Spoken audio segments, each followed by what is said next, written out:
Ramai yang ikut.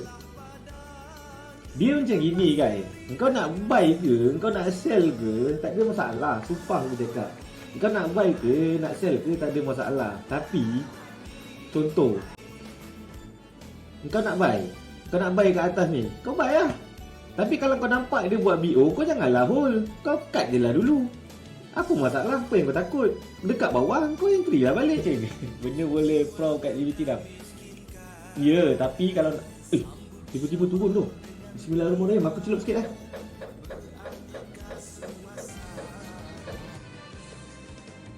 Dah 100 speed lah, datang pas kat terus buat kerja dah. Ya.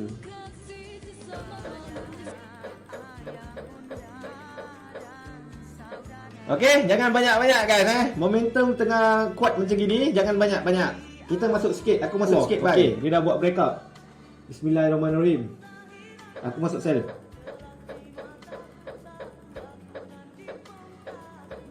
Tangan standby dekat buat operation. Dah pukul 11 rupanya. Oh. Astaghfirullahaladzim. Tengok sikit data keluar apa.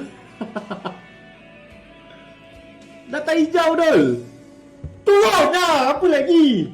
Kau tunggu apa data hijau? Turun.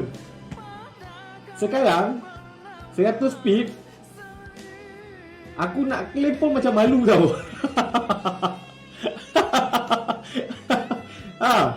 Benda dah running 100 pip, tapi aku rasa macam malu nak claim. Kenapa Apa yang kau main-main macam gitu tu gampang? Yes! Macam gitulah. Tapi laju sangat ni. 200 pip. Yes. 200 pip.